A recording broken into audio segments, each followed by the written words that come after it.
the ancestral and treaty lands of the Mississauga of the Credit First Nation, of the Anishinaabe people, and we would like to thank them for the sharing of these lands.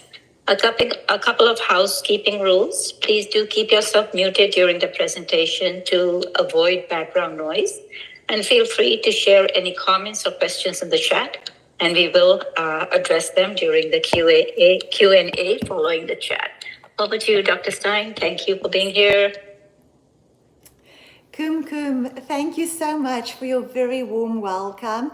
Thank you for the opportunity to Burlington Libraries for talking tonight. Thank you for the previous opportunities you gave me, and thank you to each one of you watching tonight. It is so heartwarming to know there are so many people passionate about longevity. I am so passionate about this topic. I'm going to use your time very wisely tonight. I know all of us are busy, and my heart's desire for you tonight is to learn something, to take something home with you tonight, something that you can easily implement in your life that will have a significant impact on your quality of life. When we talk about longevity, we specifically don't only talk about how long you live, but we talk about how healthy you can be free from disease. I know it's your heart's desire. I know that's why you're watching this tonight. Thanks for joining me. And just watching this, you're already making a decision, making a choice to implement changes. And this is going to reap rewards. I often tell my patients that you must see yourself like a very, very big ship on the ocean. If you just make a very small change, 5 years from now, you're going to be in a significantly different spot than if you just carried on in exactly the same way. So thanks, Kum. You're right. I am a medical doctor. I work here at the Oakville Hospital. I am also a medical professor at McMaster Medical University, where we teach people what I'm going to talk to you about tonight. So lifestyle medicine, unfortunately, isn't something that I received any training in.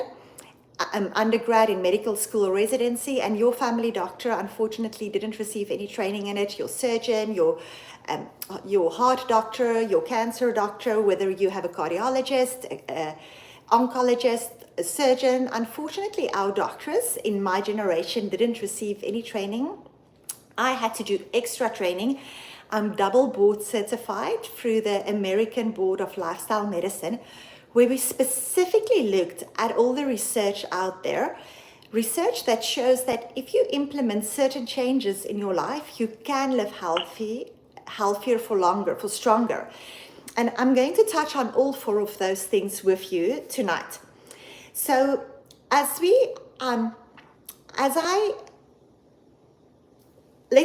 start by touching base on the 4 big killers of our time. These are the things that you and me will most likely die of. I work in a big, busy hospital. We admit people with these illnesses every day. And when I meet these people, they would often say, oh, I wish I met you 10, 20 years sooner, because I will teach them certain things they can do to help fight their illness. And then they say, oh my goodness, if I met you and I made these changes 20 years ago, I would not have ended up here in hospital with a heart attack, or ended up in hospital with osteoporosis, with a hip fracture. I could have improved my bone density, or I would not have ended up on dialysis. There are so many things that we can prevent, and that's really what's driving my passion, why I opened this wellness clinic, why I started my YouTube channel, why I have my podcast, why I have resources on my website. And you can have a look on our website, www.wellnessmdhealth.com. There's a lot of resources, and feel free to email me if you have questions after tonight, info@wellnessmdhealth.com. Okay. So these 4 things that is most likely the things that can take away your quality of life at the end of your life would be cancer, heart disease, diabetes, or dementia. These are the 4 biggest killers, and they're also all 4 of these things we can significantly impact with the strategies that I'll be discussing with you tonight. So let's jump right in. We're going to start with heart disease. So heart disease, I'm going to look at a little bit on statistics here. Heart disease is one this is now American statistics, but it's really alarming. And here in Canada, it's very similar, but in the United States, someone has a heart attack every 40 seconds. And you know what? The most common sign for many people of heart disease would be sudden death. And this is very alarming. So this is something that you might not anticipate, something that you might not be aware of, but that you could have done significant things to help prevent it. And I know that is why many of you are here. Many of you are here asking, what are the things that you can do to prevent heart disease? Maybe you've been diagnosed with heart disease, or you've been diagnosed with cancer, or you've been diagnosed with diabetes, or you've been diagnosed with dementia. Quite a lot of my patients that I work with is dementia such a big spectrum. We're not diagnosed with dementia and then we're completely forgetful. We go through a long period of time where you might know that you have some features, some signs that you are forgetful, and then your doctor might be telling you, and you want to implement lifestyle changes. So that's the one group of people that I see.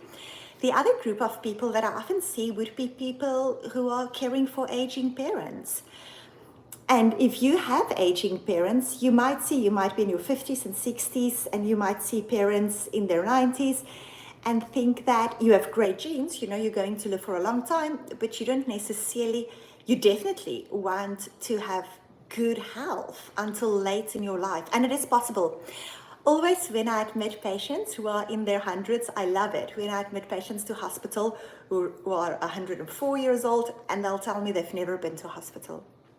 Then I always ask them, what is their secret? And we'll touch on each one of these topics. And for everyone, it is so the same what their secret is.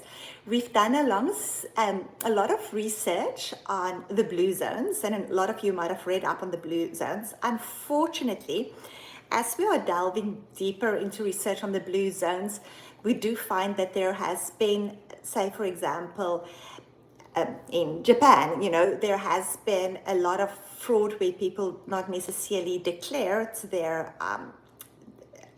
relatives' death to be able to keep getting a pension. So a lot of that data we have turns out to be quite distorted. However, we do have good research and good data to help us pinpoint what are the things we can do to live stronger for longer.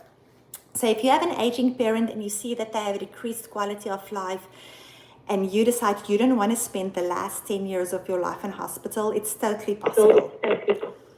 So getting back still to heart disease, is if we look at heart disease, I'm just going to make sure all the phones are muted. This one is not muted.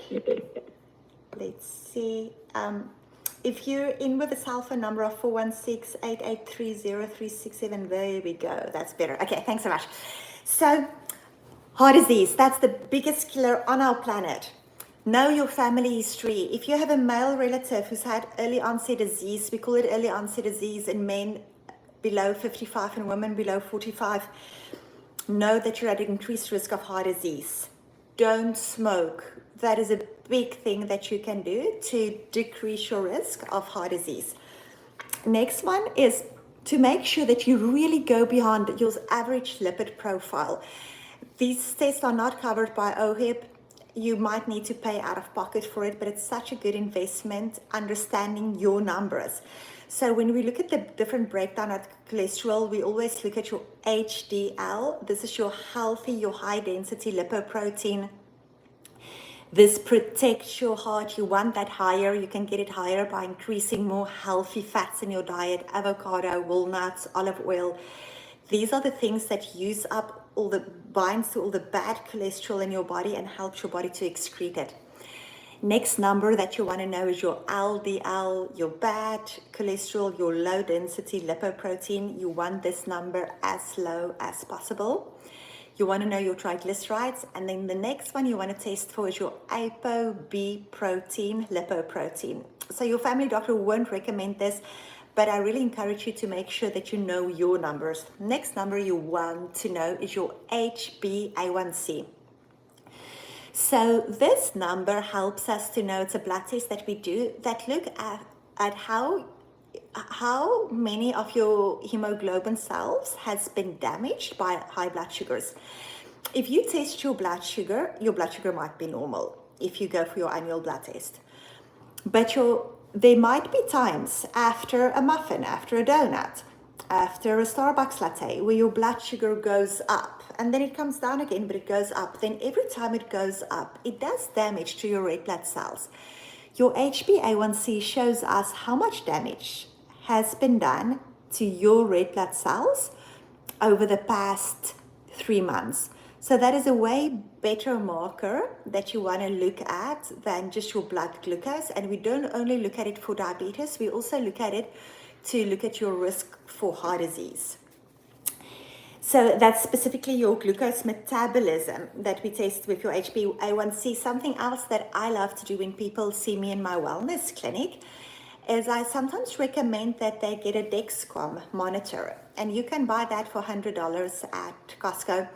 A glucose monitor, and on my Instagram I have a video where I used a Dexcom monitor myself. It's a monitor that you put on your arm for 10 days, and then on your cell phone you can track your blood glucose and you can see what effect whatever you eat has on your blood sugar. And it's, for me, I have a wellness clinic. I help people lose weight. I'm an athlete. I thought I had like really this perfect diet, and then while I was using my glucose monitor, I saw that after I go to Starbucks, we have a Starbucks in the hospital, and sometimes I would like to have Starbucks with oat milk.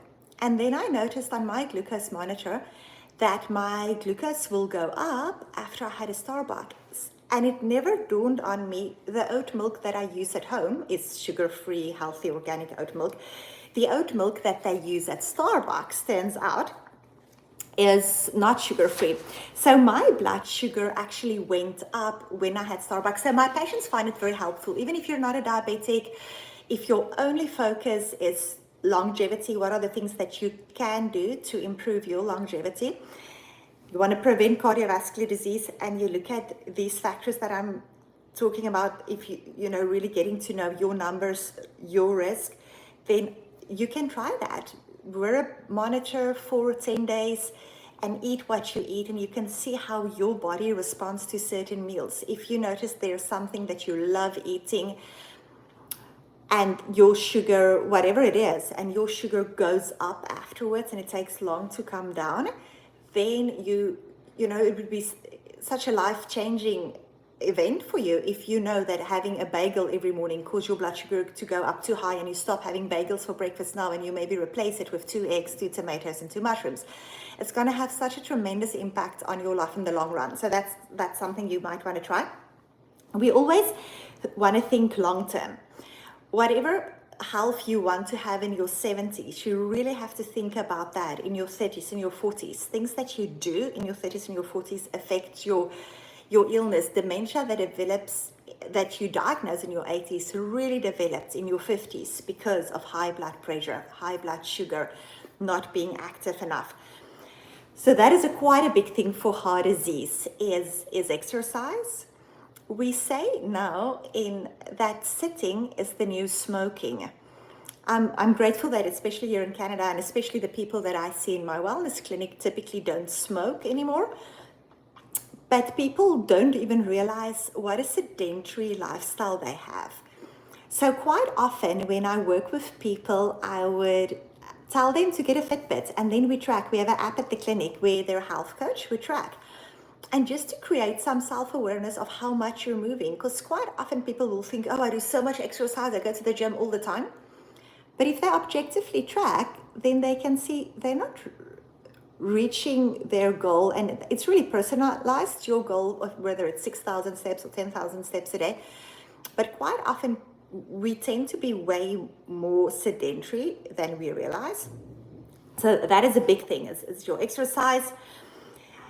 And next thing, and we'll talk about that when we talk about exercise, is your VO2 max. But that's one of the numbers that you need to know if you want to prevent heart disease. Your blood pressure, that is quite important. And then your sleep. Your sleep is big, so I'm going to touch on that a bit. So as I talk through everything tonight, I want you to really understand that prevention is key.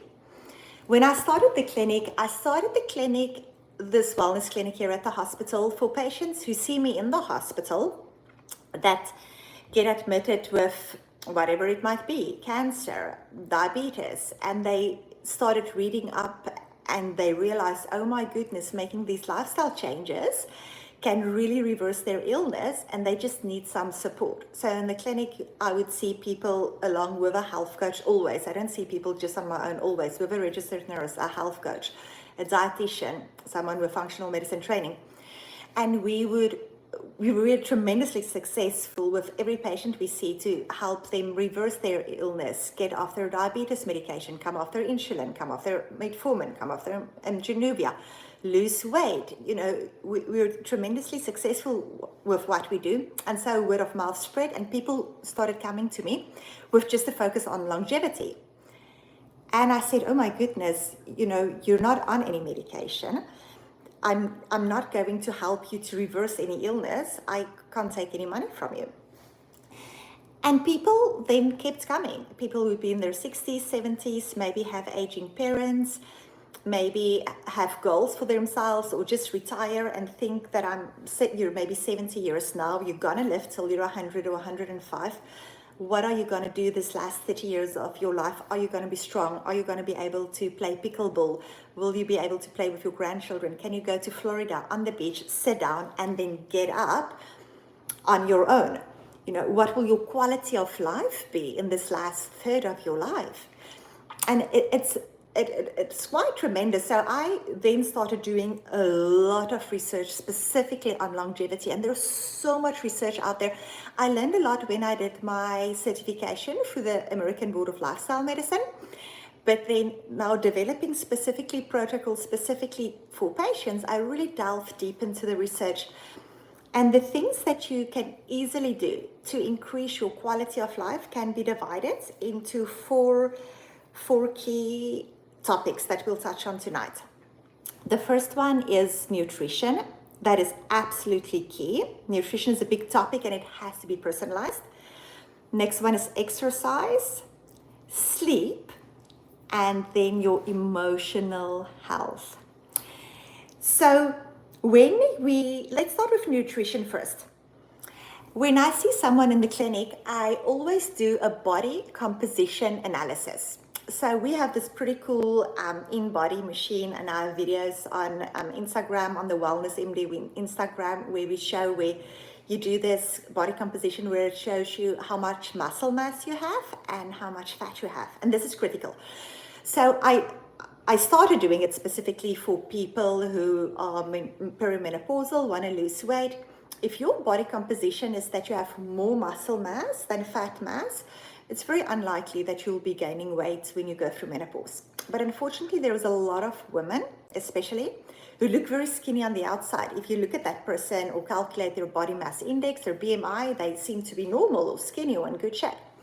But then when we do a body composition analysis, it shows that they have very, very little muscle mass and a lot of fat mass. And this is not good. Apart from you then having a slower metabolism, always cold, from my perspective as a doctor who work in the hospital, my biggest problem with that is that if I admit a patient to the hospital who's had a hip fracture, and it does increase your risk of hip fractures if you've been too skinny your whole life. But if I admit someone with a hip fracture and they have very, very, very strong muscles, if you're that person who can get off the ground without touching your hands, without having to push yourself up, if you are playing on the beach with your grandchildren in Florida and you can get up without help, it typically means that your muscles are stronger. But then for people who have less muscle mass, if they come in with a hip fracture, the next day, people with strong muscles will the next day after the operation get up with the physio, they'll be able to walk, they'll be discharged very quickly after the operation, they'll go home. People without adequate thigh muscle mass, unfortunately, can't get up the next day after the operation. Then they have to work with physiotherapy, And we have a great rehab unit at the hospital, but where they have to slowly work with physiotherapy, first do in-bed exercises and then slowly out-of-bed exercises, slowly start to walk again, slowly get stronger and stronger. This is it is a very difficult process to go through. Your risk of dying within that first year of a hip fracture is 30%, 30%. So this is quite profound. Something that you can significantly do to reduce your risk of dying would be to prevent osteoporosis, to increase your muscle mass. There is no one type exercise good for all. And jumping to exercise. I'm just thinking about patients who often tell me at the clinic that, they can't go to the gym, I've never lifted weights. However, when I admit patients to the hospital and they're 90 years old after a hip fracture, they have to go to our rehab department after, they have to work out in the gym, they have to start doing weights. So if you come to me or you're watching this and you think, oh my goodness, I've never done weights, I'm not going to start with weights in my 60s or in my 70s or in my 80s, you're not too old. If you see me in a hospital in 10 years from now, we're going to let you start doing weights, start doing muscle strengthening exercises. So you're never too old to build muscles. Okay. But to jump back about nutrition is really key. So on the one hand, we have a big weight loss clinic. We help a lot of women lose weight, men as well. We help a lot of people lose weight. We help with medication, without medication. We look at all the different aspects. But on the flip side, we have a lot of undernourished people. So these are people that try to be skinny rather than strong, because 10, 20 years ago, the fashion was more to be skinny like Kate Moss, Gwyneth Paltrow, rather than to be strong. We didn't have strong role models really as much as a decade ago. So quite a lot of these people who come in are really undernourished. If people undernourish themselves deliberately to be in good shape, what often happens is at your yearly checkup, your blood work will look great because your body has this incredible ability to stay in good homeostasis. So you will look good. On the outside, when your doctor does your blood work, it will look normal. But when you don't have enough magnesium in your diet, your body takes magnesium from your muscles. When you don't have enough calcium in your diet, your body takes calcium from your bones. So you can really make your bones osteoporotic 10, 20 years before you detect that on a bone density scan. You can break down your muscles by not eating enough, watching your weight, to control it over too long period of time. So this is a big problem we have. We have the overnourishment component, and then we have the undernourishment component. And another thing that I really was so surprised to see. So I did my initial training in South Africa. In South Africa, my mom did her life's work was really to be able to get food grants to help the poorest of poor people obtain grants for their children, to have access to food, gardening projects to help people be self-sufficient.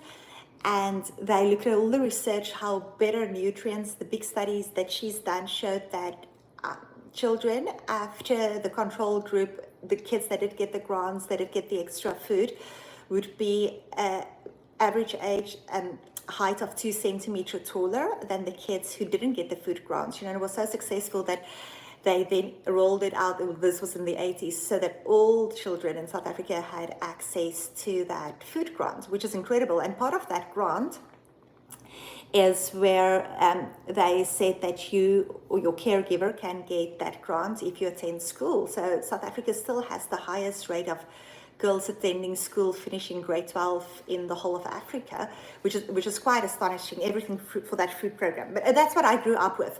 Seeing kwashiorkor, seeing marasmus, people not getting enough nutrition. So, and I know firsthand the impact nutrition makes. But so I was so surprised when I came to Canada, and we seem to have abundant food, but same thing, people in lower socioeconomic groups who cannot afford fresh fruits, who cannot afford veggies, who cannot afford meat, tend to eat more craft dinner, which has unfortunately no nutrition in it. And these people tend to be malnourished. So even on the outside, if you look normal, your body on the inside can be very, very malnourished. And this is something I'm quite passionate about. But in South Africa, food would be subsidized, like milk, eggs, veggies, and fruit would be tax-free to help people eat healthier. And that's really something where Canada can learn from. We can really do so much better helping people in lower socioeconomic groups eat more fruit, subsidize fruit, veggies. Next thing is that even if you do eat a very good healthy diet with lots of fruit and veggies, unfortunately our soil is very, very depleted of many nutrients just with farming practices. So quite a lot of people that I admit to hospital that do eat a very healthy diet, when I test them, I will see they're low in magnesium, they're low in zinc, they're low in, oh my goodness, I work in a very affluent area where people generally have enough food to eat and they're quite often still deficient. Another reason why some people have nutritional deficiencies would be if they're not absorbing as well from their gut, and you can easily test these things. You can ask your doctor to test your vitamin D, your vitamin B, and it shows you how you are, even if you're on a D supplement, it shows how you're absorbing these nutrients. And even though these tests are not covered by our government, your health is more important to you than just having the test our government cover. You can pay out of pocket for these tests, then you know your numbers, then you can change your lifestyle. Something else I see, unfortunately, as people get a bit older, they often go on a tea and toast diet because it's easier than cooking meat, cooking veggies. Okay, nutrition is key. Nutrition is absolutely fundamental. Then the next thing when we see people in the clinic is we look at their muscle mass. So malnourishment is a problem. Overnourishment is a problem. It really, too much sugar feeds cancer. Cells cancer grow quicker with too much sugar. It drives diabetes. Diabetes drives all forms of end organ failure. It drives heart disease. It drives up insulin resistance. So too much. And the thing is, well, with sugar, our bodies is created incredibly so that if you do eat sugar, your body stores it into fat to be prepared for a period of time that you're not going to have food. But food has become so easy that it's very rarely that people go without food, that we go for days without food. Most of us have access to food every day, so we generally don't need our fat stores as much. So we don't really need to get sugar or fructose to turn that into fat. So we're just eating too much, too often. We never go through fasting periods where our body can use up fat, and then we never, and this abundance of sugar, unfortunately, in our diet, we call it the standard American diet, where there's sugar in everything, breads, pastas.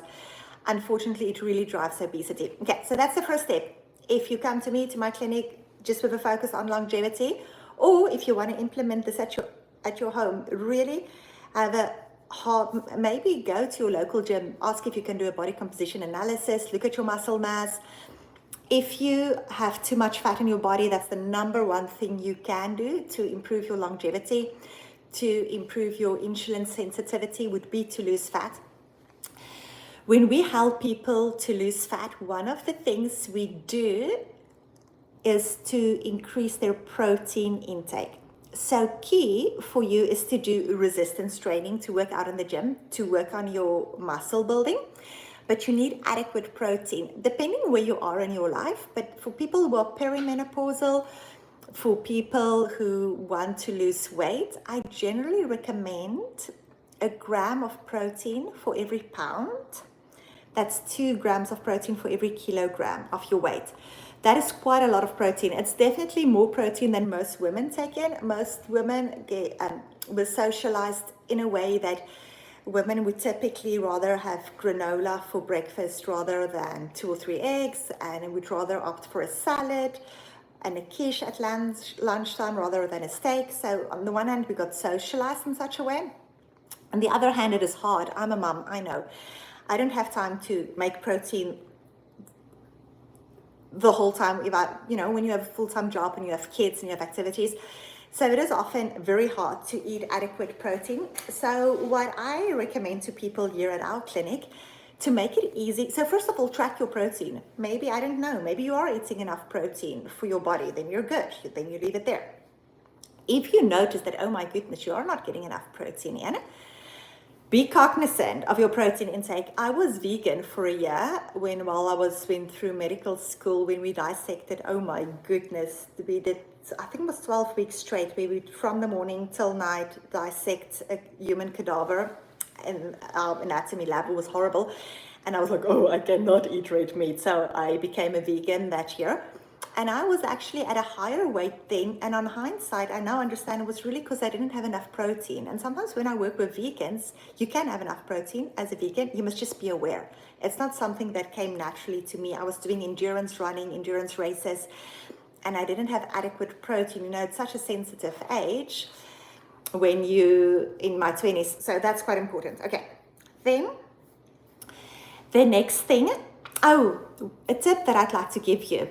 If you're trying to lose weight, if you're perimenopausal, if you're just can't eat as much steak every day.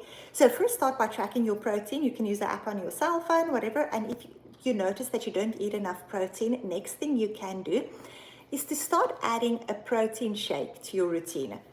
I do that, you know, and I did triathlon for Canada at the International Triathlon World Championships. I competed. And during that time, I really tracked my nutrition. And I found that the easiest way for me to have enough protein during that time of intense training was by adding protein shakes. There's different protein shakes on the market. Make sure you use one without sugar, without carbs. You don't want to get fat through your protein shake. You just want to add it on to have enough protein. So usually a keto one would be good because it doesn't have added sugars. We actually developed one year at this clinic because we give it to all our weight loss patients, all our longevity patients, all our patients coming, you know, reversing chronic diseases. So we developed our own formula that we know is very clean from additives, clean from preservatives, Canadian made. It's a vegan protein powder. You can try different ones until you find one that's good for you off Amazon. I recommend just double checking all the ingredients, making sure that it's a very clean product. Okay, so that might be very helpful for you.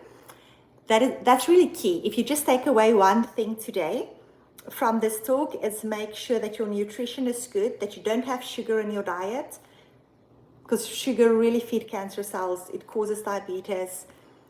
Next one is to have adequate protein in your diet. Next one is to have adequate veggies in your diet. If you have a hard time getting enough veggies in your diet, what I like to do is I take baby spinach, organic baby spinach leaves, and I mix it in my smoothie together with my protein powder. And then it's like 7 o'clock in the morning and I already have my protein and my veggie intake for like the first half of the day in. So that's very good. That helps me. Something else we often recommend, and there are so many things. So maybe just start tracking by what you're eating. Really track your intake, track your caffeine, track your alcohol. There are so many things. So really just for 3 days, track exactly what you're eating, track your steps, just to know exactly what your nutrition status is like. And then, and if you do your blood work and you notice, your levels are low, even though you thought you had a good diet, we give IV vitamin therapy to many people when they can't. Our goal is eventually to absorb everything from our diet, but that might be something you might want to look into. Next one is exercise. Exercise is a big topic. There is no one size fits all. When people ask me what exercise to do, I always first tell them, what exercise do you like? Do that.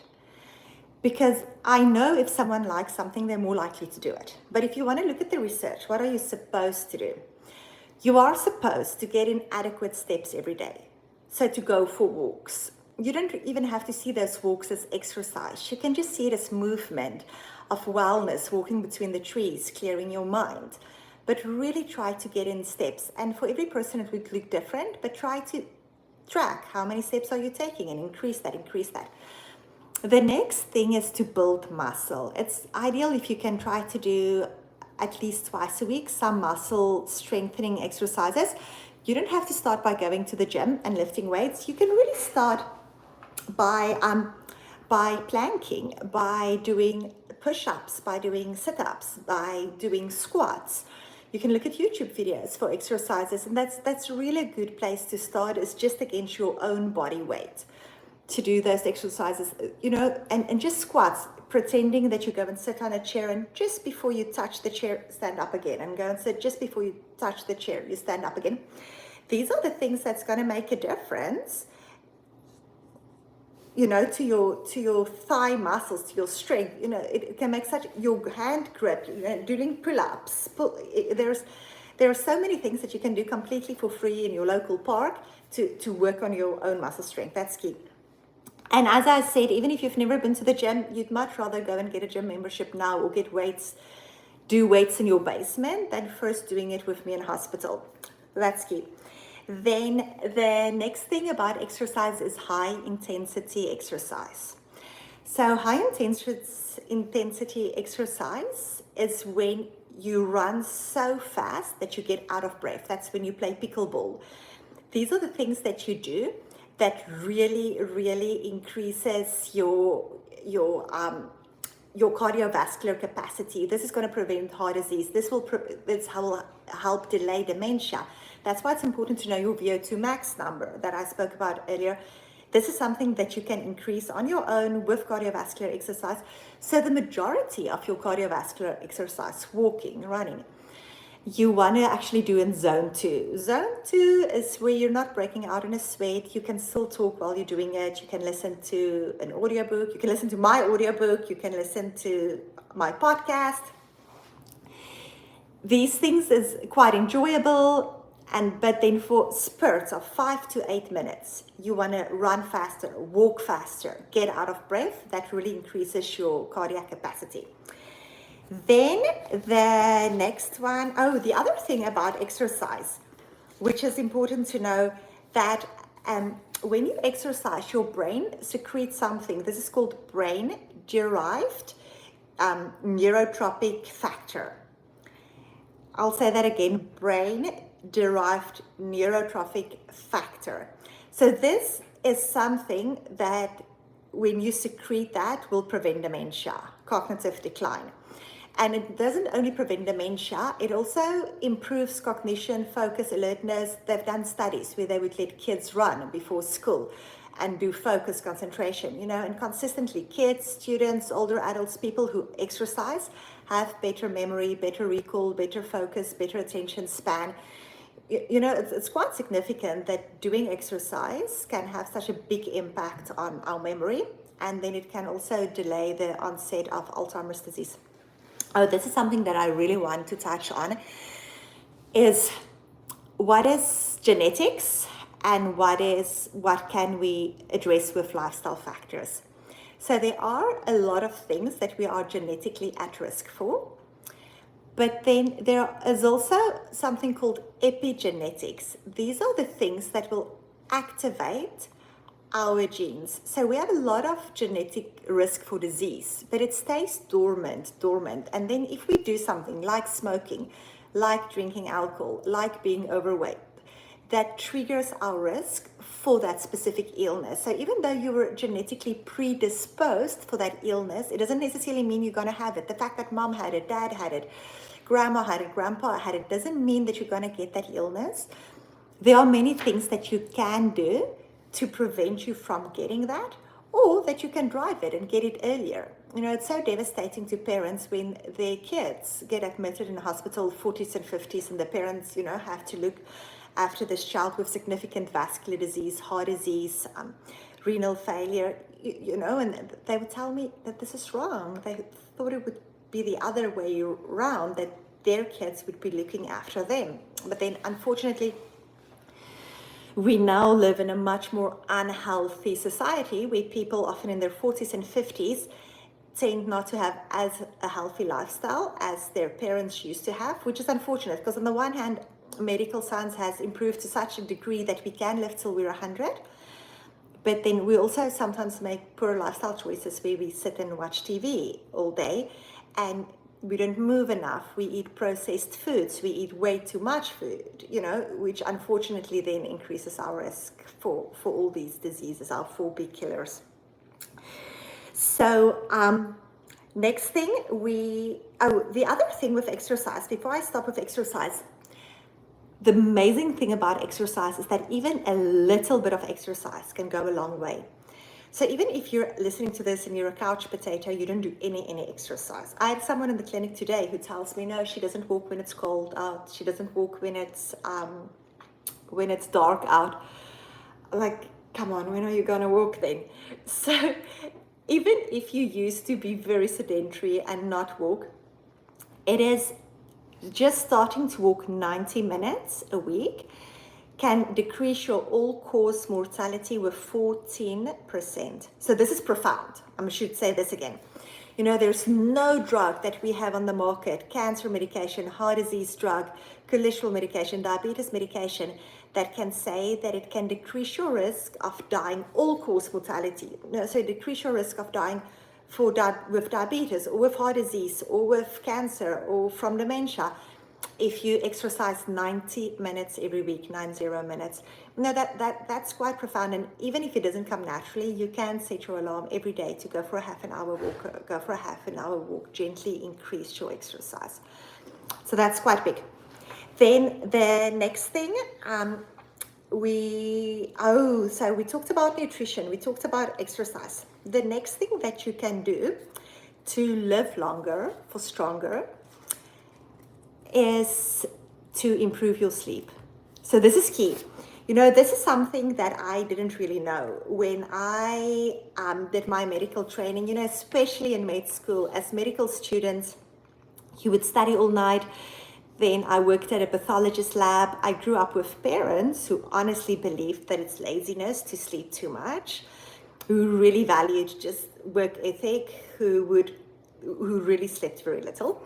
So we now know that sleep is critical. When I have people who come for weight loss and they don't know what to do, they have a perfect diet, they work out for an hour every day, they can't lose weight, I look at their sleep for everyone, especially for women. I have quite a lot of women, when they hit perimenopause, I'm so surprised at these women. They work out, they go to the gym every day, they eat very little amount of food.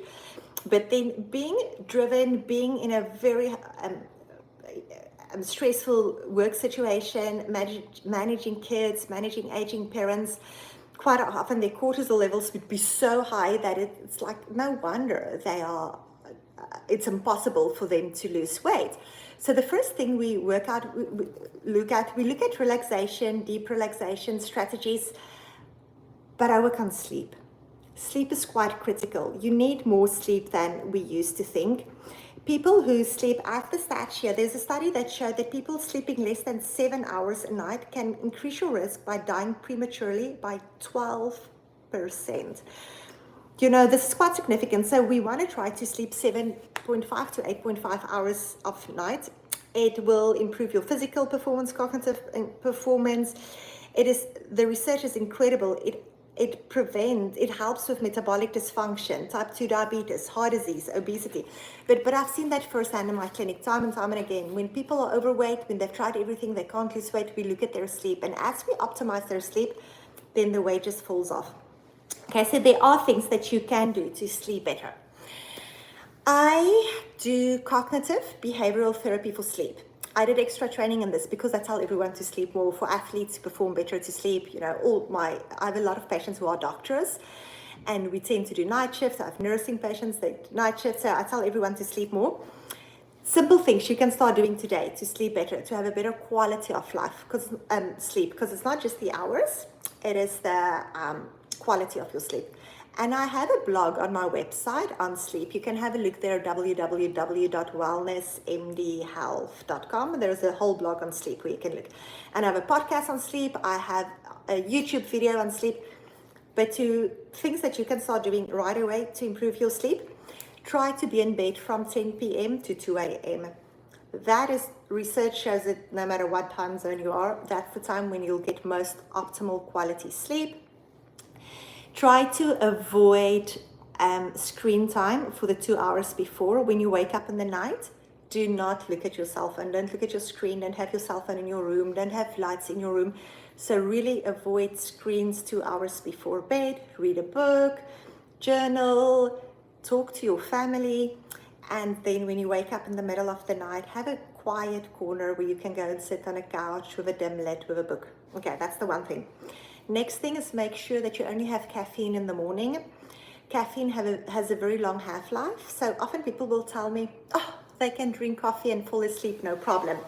But the reality is that you won't go into your deep restful states. So that, and you will be woken 3 o'clock, 4 o'clock in the morning.